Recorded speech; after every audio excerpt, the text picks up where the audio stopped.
یو کس وایي چې زه طالب یم او زما پلار په کور کې د غلا بیلي لګولي د ما ورته وویل لیکن هغه نه مني. زه څه وکړم؟ بس ته په کور کې وخت تېرو، تا خپله غاړه خلاصه کړه، ته مجبور یې، طالب یې، تا سره خرچې خراجات کوې، نو خپله خرچ په ځان باندې کو، ګنې دغه کور کې وخت تېرولی شي. یو کس وایي ما ته استاد وایي چې د انسان په تقدیر کې یو کار لیکلی وي، نو چې کله هغه کار یې په تقدیر کې لیکلی وي نو دی د هغې کار کولو په وجه باندې بیا جهنم ته ولیځي. ته دې استاد ته ووایه چې ته زهر وڅښه، او که ته مړ شو نو دا ستا په تقدیر کې لیکلي وو، نو ته زهر ولې نه څښې؟ زهر وڅښه. حضرت عیسی علیه السلام ته شیطان رالو او شیطان ورته وایي چې په تقدیر کې ستا بچ کېدل لیکلي وي نو تا ته خدای څه نقصان نه رسوي. نو دې مخامخ غر ته لاړ شه او د هغې نه راټوپ کړه عیسی علیه السلام ته. نو عیسی علیه السلام ورته وایي چې لعینه ابلیسه، ته ما ته وایې چې زه د خدای امتحان والم، دا خو د خدای امتحان اخیستل دي چې خدای به څه کوي. نو الله جل شانه امتحان بنده نشي اخیستی او د بنده امتحان الله اخیستی شي. ستا په تقدیر کې څه لیکلي دا خو تا ته پته نشته. چې کله تا ته پته نشته نو ته ځان دپاره خیر خوښی که شر؟ چې خیر خوښی نو د خیر دپاره لاس پېوه، او که شر ته لاړې نو بیا به تللی. البته چې څنګه هغه جهنم ته تک تقدیر کې لیکلی دی داسې دغسې اسباب هم دا په تقدیر کې لیکتي، د هغې نه بچ کېدل هم په تقدیر کې لیکتي. نو ته هغه اسباب د هغه تقدیر دپاره ولې نه استعمالوې چې په هغې کې ستا فلاح او کامیابي او بچ کېدل دي؟ هغه څیزونو پسې خامخا اسبابو پسې چې کوم کې شر دی دا یو قسم نه کوي. ته تماچه راواله او ځان اوله داسې ته کې هرګز یې نه کوې. ولې؟ ځکه چې ته نو که تقدیر کې دې بچ کېدل لیک وي نو ته بچ شې، لیکن سره د دې نه کې چاړه په خېټه کې نه منډې، ځکه چې تا ته د خپل تقدیر پته نشته. چې پته ته نشته دی، اوس موږ ته پته نشته دی چې زه به جهنم ته ځم که جنت ته به ځم. زه اوس دلته کې لاس پېوام، پوره کوشش به کوم، د الله جل شانه بندګي به کوم، ایمان به خپل مضبوطوم، اعمال صالحه به کوم، د ګناه نه به ځان بچ کوم، ځکه چې دا لاره د فلاح ده، دا جنت ته د تلو ده، جهنم نه د بچ کېدو ده. زه چې په خپله باندې ګناه اختیار کړم جهنم ته مې ځار وځي، خدای پاک نیسي په همدغه وجه باندې. یو زنانه تپوس کړی دی چې زما عمر 80 کاله دی او زما په ماشوموالي کې زما مور او پلار زما عقیقه نه وګړي، اوس زه څه وکړم؟ نو عقیقه که وکړې نو دا یو داسې سنت دی چې مستحب دی، واجب او فرض نه دی.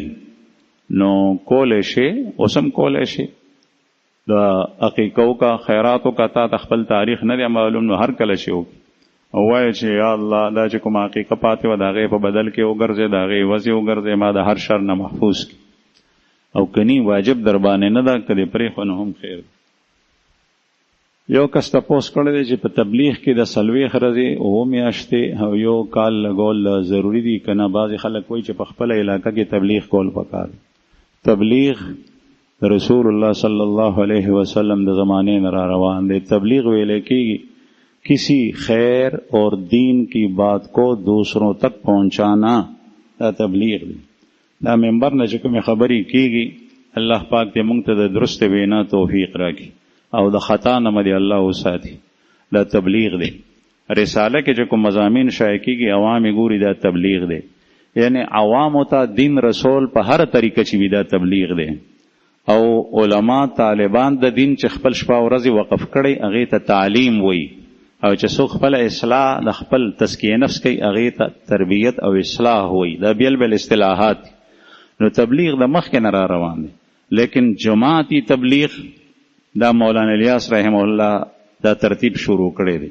په دې کې دا چله لګول، دا 3 چلې لګول، دا کال لګول دا نس نه ثابت نه دی. که یو سړی وایي چې په دې چله کې ثواب دی، په دې 3 میاشتو کې، په دې 3 چلو کې ثواب دی، په دې کال کې دا ثواب دی، نو دا غلطه کوي، ځکه چې دا ثواب نه الله بیان کړی دی نه د الله رسول. دې ته نظم او ترتیب ویلی کېږي. او د دې مطلب دا دی چې کله په دې باندې سړی عمل وکړي نو هغه لغونې دین سره تعلق مضبوط شي، بیا د هغه د دین نه خطا کېدل او ګناه کې مبتلا کېدل دا ګران شي. نو عوامو دپاره دا ترتیب شروع شوی دی. په دې کې یو شی منصوص دی او یو شی غیر منصوص دی، انتظامی امور. لکه څنګه چې ډاکټر تا ته نسخه درکوي او په هغې کې وایي چې دا دارو دومره وخت استعمال کړه، دومره هفتې دا یو نسخه ده. دغسې په مدرسو کې یو ترتیب دی، دا بخاري ووایه، دا مسلم ووایه، دا ترمذي او نسائی ووایه، نو بیا به ته عالم شې. حالانکه دا نس کې نشته، احادیث ویل شته، لیکن دا ترتیب نشته. نو یو نظم او ترتیب وي او یو مقصودی شی وي. یو کس وایي چې پس وجه باندې د زنانه د صحت په بنیاد باندې د 40 ورځو حمل هغه لرې کول دا جایز دي او که نه؟ د 40 ورځو حمل لرې کول جایز دي او که نه؟ په دې کې زه تاسو ته یو وضاحت وکړم. رسول الله صلی الله علیه وسلم ته صحابه راغلل، هغه زمانه کې وینځم وی، وینځو سره به کورواله کولو، او یو به هغه ښځه وه د سړي منکوحه چې هغې سره به نکاح کړي وه. نو بعضې صحابه به غوښتل چې وینځه مونږ په سفر کې ده را سره، ښځه مو په کور کې ده، سفر به د کلونو د میاشتو، بیا ضرورت پیښیږي کوروالي ته، نو بیا به یې غوښتل چې وینځې سره کوروالی وشي، لیکن د هغې نه بچی ونه شي، علوق ونه شي. نو بیا به هغوی عزل کولو. عزل دې ته وایي چې انزال به بهر کولو. نو صحابو تپوس وکړو چې یا رسول الله مونږ داسې کولی شو؟ نو د الله رسول ورته وفرمایل چې او کولی شئ، لیکن خوښ کړی نه دی، شریعت کې دا دې ته ښه نه دي کتلی شوي. او دا یې وفرمایل چې د کوم ساسکینا الله جل شانه یو انسان لیکلی دی چې دی نه به پیدا کیږي، نو هغه انسان به خامخا پیدا کیږي، اگر که هغه ساس کې په کاڼي باندې توی شي. نو یو کس په دې عزل باندې عمل کولو، سره د هغې عزل باندې د عمل کولو، هغه رالو چې یا رسول الله زما وینځې پسې هغې په خېټه باندې ماشوم شو. د الله رسول ورته وفرمایل چې خبره هماغه ده. بهرحال عزل یعنی د جما په وخت کې انزال بالکل د خپلې بیبي نه دا شی هم خوښ کړی شوی نه دی. بیا چې کله نطفه رحم ته پرېوته نو بیا به هغه څنګه خوښ کړی شوی، لیکن د بعضې وجوهاتو په بنیاد باندې جایز دی. هغه دا چې دا زنانه د ماشوم سره هلاکیږي، مړه کیږي او مري، نو دومره وخت کې دا لرې کولی شي چې تر هغې پورې هغې نه انسان نه دی جوړ شوی، یا انساني اعضا ته نه دي جوړ شوي، ګوتې ته نه دي جوړې شوي، خپه نه ده جوړه شوي، لاس نه دی جوړ شوی. نو بیا صرف نطفه ده یا د غوښې ټوکړه ده، هغه د سخت عذر د وجې نه ده. تا چې ذکر کړي دا تکلیف د وجې نه نه، تکلیف خو په دې کې خامخا وي. او البته چې کله هغه انسان جوړ شي او د هغې موده بعضې حضراتو 4 میاشتې ذکر کړي ده، او بعضې حضرات محققین وایي چې د اطباو د تحقیق مطابق ماشوم جوړیږي 3 میاشتې 18 ورځو کې. 3 میاشتې 18 ورځې دین پس بیا د هغې ازاله کول دا په قتل کې راځي. چې ماشوم جوړ شي بیا د هغې ازاله کول په قتل کې راځي. اوس که دا مورې مري او که رغېږي، بس دا ماشوم د دې په خېټه باندې شو، دا د الله جل شانه فیصلې دي چې څه به کېږي. آیا دا ماشوم به صحیح پیدا کېږي، مور به هم بچ کېږي که نه، یو ته پکې تکلیف رسېږي، اوس ته څه نشي کولی.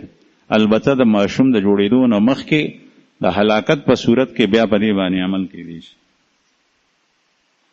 یو کس د دعا باره کې تپوس کړی دی، نو دعا ثابت ده، لیکن په دې کې تعین نشته چې سنتو پسې به کې، فرضو پسې به کې.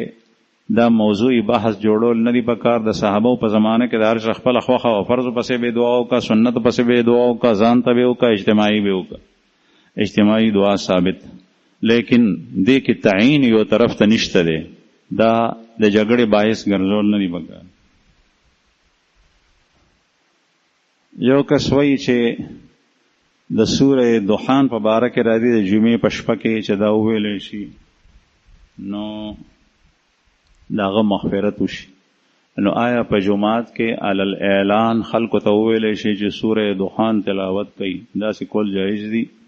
دا اعلان ټیک نه دی، او البته ما ته دا علم نشته چې سوره دخان په باره کې دا فضیلت په حدیث کې په دې الفاظو سره راغلی دی او که نه. هر شپه ماسخوتن د سوره ملک تذکره راځي. نو د هغې طریقه دا ده چې ته سوره ملک ورکه، چې څوک وایي نو هغه به ووایي، چې څوک نه نو نه. نو په دې دپاره خاص اجتماع یا د یو کس ویل د نورو اورېدل راغونډول دا مناسب نه دي. یو کس وایي چې یو سړی دی موبایل ته ګوري او په هغې کې خانه کعبه ده او د خانه کعبې ویډیو ګوري او دی دا ووایي بسم الله الله اکبر، لکه څنګه چې سړی خانه کعبې ته مخامخ طواف شروع کوي نو بیا د الفاظ وایي. نو آیا دا په ویډیو کې ویلی شي؟ او دغسې چې په ویډیو کې د رسول الله صلی الله علیه وسلم روزه مبارکه وویني، هلته دی وایي الصلاة والسلام علیک یا رسول الله، نو د هغې حکم د هغې په شان دی چې څوک په ویښه او مخامخ خانه کعبې ته وایي او که نه؟ نو جواب یې دا دی چې نه، د تصویر حکم د حقیقت په شان نه دی. تصویر چې ووینې نو په هغې کې دا څیزونه نشته دی، دا هغه ځای کې دي چې کوم ځای کې ته ولاړ او السلام علیک یا رسول الله چې د رسول الله صلی الله علیه وسلم قبر یا طهر سره هلته نږدې ولاړې نو هلته نه دا ویلی شي. د دې ځای نه یو کس وایي چې د حرام ګټه باندې کور جوړ کړي نو په هغه ځمکه باندې مس کېږي که نه؟ نو دې کس ته مې یو دا عرض دی چې تا سره د مز د کېدو نه کېدو فکر شته، لیکن حرام ځمکه چې د غصب کړي د بل نو په حرامه طریقه د حاصله کړي د هغې فکر د سره نشته. الله جل شانه به هغه ځمکه چې چا په حرامه طریقه پر دې ملکیت راګیر کړی وي هغه یو لیش ولیني، یو لیش دا به د دې کس په غاړه کې په ورځ د قیامت د توق په شکل کې چولې کېږي. توق د مرۍ سره بینخطي او دی او پکې دا سر به پکې داسې نیغ وي او ټول خلک به د ده په تماشایي چې دې سړي باندې څه چل شوی. نو د هغې فکر اول وکړه دا ځمکه حلاله که ځان دپاره چې چا نه دی اغشتي د هغې ته پیسې ورکړه یا هغې ته ځمکه واپس ورکړه او حلاله ځمکه ووره. او باقي د مز تعلق چې دی نو یو صحت دی د صلات، یو قبولیت دی. صحت صلات یعنی مز ټیک شو او شو زما په غاړه باندې چې کوم حق و هغه ادا شو نو هغه خو ټیک شو کېږي، لیکن قبولیت پته الله ته ده او قبولیت ویلی کېږي ترتب الاجر والثواب علی العمل، په هغه عمل باندې د اجر او د ثواب مرتب کېدل. الله خدای ته پته دی چې په هغې تا ته ثواب درکوي او که نه. یو کس یو څو تپوسونه کړي دي، یو دا چې د 9مې ورځې نه مخکې سنتول د ماشوم دا ټیک دي او که نه؟ او د 9مې ورځې نه مخکې د ماشوم سنتول ټیک دي. د ختنې دپاره د سنتولو دپاره وخت نه دی متعین احادیثو کې چې په دې ورځ به سنت. دا 9مه ورځ د عقیقې دپاره ده، د سر د ویښتو اغشتو دپاره ده، د نوم کې خودو دپاره ده، لیکن د ختنې دپاره نه ده. او امام ابو حنیفه رحمه الله نه همدغه جواب نقل شوی دی چې چا تپوس وکړو چې ختنه کله، هغه ورته وفرمیل لا ادري، ما ته پته نشته، ځکه چې په حدیثو کې څه شته دی نه. نو د ختنې دپاره وخت متعین نه دی. البته زه ویم دا نن سبا چې کوم رواج دی چې دلته پیدا شي هلته په هسپتال کې ختنه وکړي. نو پخوا ماشومانو لوی لوی کله کله به ماشوم مخکې او هلک سنت شوی به نو او نایي به ورپسې منډې والې او په کوڅو کې چا نه به نیمه پرې کړي او نیمه به ورسره نښتي او منډې به یې والې. هغه وخت کې ختنه کول چې سړی په درد پوهېږي ماشوم دې وخت کې کول پکاري، ځکه چې دی په درد پوه شي نو دی به سبا جهاد هم ښه کوي او په ده باندې چې څومره تکالیف راځي د الله په لار کې هغه برداشت کوي. مونږ هغه څیزونه ختم کړل چې ماشوم پیدا شي نو هغه خو په دې څیزونو نه پوهېږي چې دا ما سره څوک څه کوي، په تکلیف باندې پوه نه شي. نو به هر حال پخوا به سنتولو بغیر نشي نه نو به سنتول کول او چې ماشوم به ښه تکړه نو بیا به یې سنتولو. نو دې دپاره وخت متعین نه دی هر کله شي. بل تپوس یې کړی دی چې تحنیک هفته پس یا د دې نه زیات ورځې پس کولی شي او که نه؟ تحنیک دې ته وایي چې ماشوم پیدا شي او یو ستا په نظر کې یو نیک او تقوادار او بزرگ شخصیت ته هغه ماشوم بوزي او د هغه د خولې لیاړې د ده خولې ته لاړې شي. رسول الله صلی الله علیه وسلم مبارک به داسې کول چې ماشومان به خلکو بوتلل نو بیا به د الله رسول کجوره واغشته هغه به خوله کې اوجوله او د هغې به یې ایسه چې کوم نه د ماشوم په خوله کې توکه بیا و ماشوم په هغې باندې خوله واله. حضرت انس رضی الله عنه خپل ورور عبدالله هغه هم راوستی او تحنیک دپاره د الله د رسول د تحنیک دا طریقه و دې ته تحنیک وایي. د تحنیک دپاره وخت متعین دی، هغه دا چې کله دی پیدا شي د خېټې ته ړومبی د هغې بزرګ شخصیت لیاړې لاړې شي، چې کله په ده باندې اووه ورځې تېرې شوې او مور ده ته خوا ورکه، نو بیا د تحنیک څه مطلب شو؟ اصل د تبرک دپاره کولی شي، لیکن وخت یې اصل کې دا دی چې بل یو شی د هغه خېټې ته نیته دی. بل تپوس یې کړی دی چې یمان نوم کې خل دا څنګه دی؟ یمان نوم کې خل دا جایز دی. یمان دلته په دې تحریر کې چې د لیکلی دی نو په میم د پاسه شد چولی دی، یمان، نو دا یمان نه دی، یمان دی بالتخفیف. د حضرت حذیفه رضی الله عنه د پلار نوم یمانو او هغه مسلمانو صحابیو او په غزوه احد کې شهید شوی دی. او عجیبه دا ده چې په احد په جنگ کې چې کله په آخر کې مسلمانان امبړ چمبړ شول، پته نه لګېده چې دا د کافر گزار دی که د مسلمان، نو دی د مسلمانانو د صحابو د گزار نه دی شهید شوی دی. حضرت حذیفه رضی الله عنه لرې نه چغې کې چې ابي ابي زما پلار دی زما پلار دی، خیال کوئ ګورئ. لیکن چې د کله د آواز خلکو ته رسېدو نو هغه یې په ډومبی شي او هغه وجلی شي. بیا د بدل د چا نه وانه غشتو، بلکې د مغفرت دعا به یې کوله چې یا الله زما د پلار قتل چې د چا د لاسو نه شوی دی په ناپوهۍ سره یې کړی دی، تا هغه ټول معاف کړي. د هغه نوم و یمان، او یمان د یو نوم نه دی، یو نوم ویلی کېږي برکت ته، نو مبارک په معنا باندې راځي، دا نوم کې خل جایز. یو کس وایي چې 2 کاله مخکې ما د ټولو ګناهونو نه توبه کړې وه د هر یو څیز نه، لیکن اوس 2 کاله پس ما نه بیا ګناه وشوه، ګناه کبیره، او زه ډېر سخت پریشان یم او سوچ کوم چې د 2 کالو کې چې ما کوم نیک اعمال کړي هغه ټول ضایع شول، د هغې څه فایده نشته، ډېر سخت پریشان. نو زه څه وکړم؟ جواب یې دا دی چې ته بیا توبه وکړه، بیا توبه وکړه. دا خو تا 2 کاله مخکې کړي ده، په کار دا دی چې ورځ کې سړی او یا ځله ګناه وکړي نو او یا ځله د توبه وباسي. 2 کاله خو ډېر لوی وخت دی، او چې کله ته عمل بد د نه وشي او توبه وباسي نو الله پاک هغه معاف کړي. دا د شیطان دوکه ده چې تا ته وایي چې زما هر څه ضایع شول. دا شیطان درته دا دلیل خولی دی، دا د الله او د الله د رسول وینا نه ده. نو چې کله د نه ګناه وشي فوراً توبه وباسه، چې کله ګناه وشي فون اگر که او یا ځله ګناه وشي، حدیث مبارک کې راځي رسول الله صلی الله علیه وسلم به بغیر ګناه، هغه معصومو، توبه به استغفار به وي، او زه 100 ځله بعضې روایاتو کې او یا ځله بعضې کې 100 ځله راځي چې زه د الله جل شانه نه بخښنه غواړم.